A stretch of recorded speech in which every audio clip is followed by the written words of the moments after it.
This is 150 years old from the States. I put the disc onto the comb.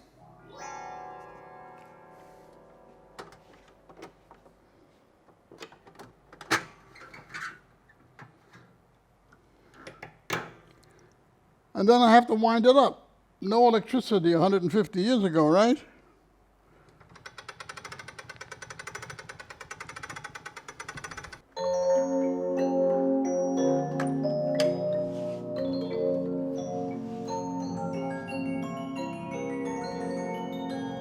My name is Nissan. I am 92 years old. I collect music boxes. La la la.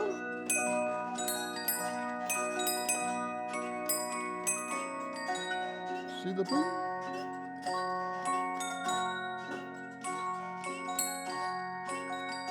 The museum is a hobby. It is the result of a hobby. In other words, the museum is my collection of music boxes, which I started 60 years ago. Okay? When I made Aliyah, I brought my collection and I found a place to rent from the Moshav in Ein Hod, and here is the museum.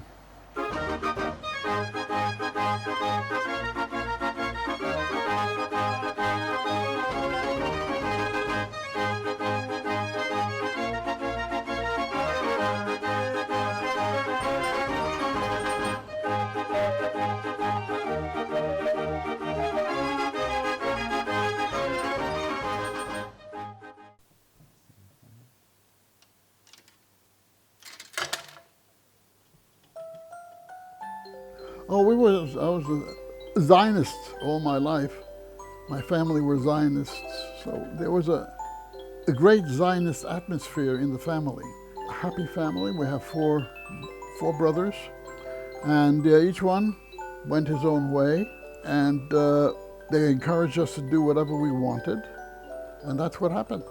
I never finished high school. I'm a high school dropout. I got very bored in school. I never went to school. I just went to a couple of years in high school, and I left. I left high school before I finished. I went into the film business. I went first from my home, which was in Philadelphia. I moved to New York when I was 18, lived in a little room, and I went to study filmmaking. I took courses in City College. There was a film course, which I took there. And I started making little films. Here are two of my movies right here. Here we can see another form of music box. Instead of the disc, we have a cylinder. And on the cylinder, we have over 1,000 pins. Boom, boom, boom, all over like little fingers.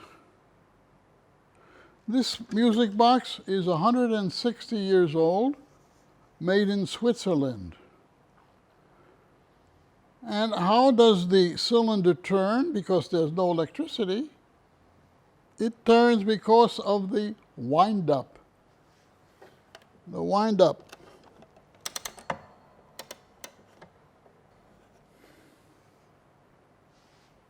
As it turns, the pins hit the comb.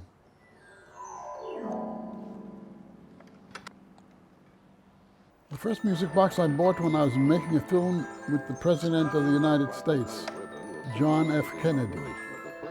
He was doing a trip of friendship to South America. Now, the President of the United States went to greet many of the people to see how they were, to get help. So it was there that I found my first music box, in an antique store in Caracas, Venezuela. I liked it. I said, oh, what a wonderful thing. I love this. I always loved music. I bought the box, brought it home, and that was the beginning of my collection. It's not unusual that that turned into a hobby.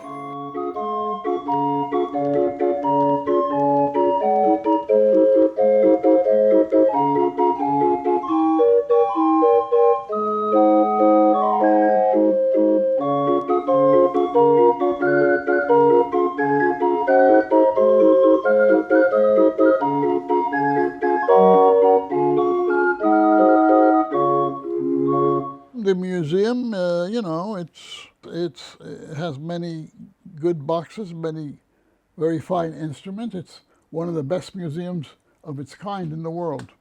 But there are none in the Middle East and none in Africa. There are very few in Asia. A couple of them are in Japan. But aside from that, most of them are in Europe and in the States. Most of the music boxes that you've seen were here only 70 years, 1830 to 1900. 1900, finished music of the quality that you heard. Okay, finished. Why did it finish? Because of the phonograph.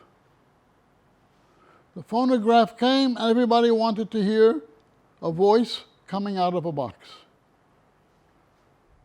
We're talking about antiques that were exported to Europe and America 1880, 1870.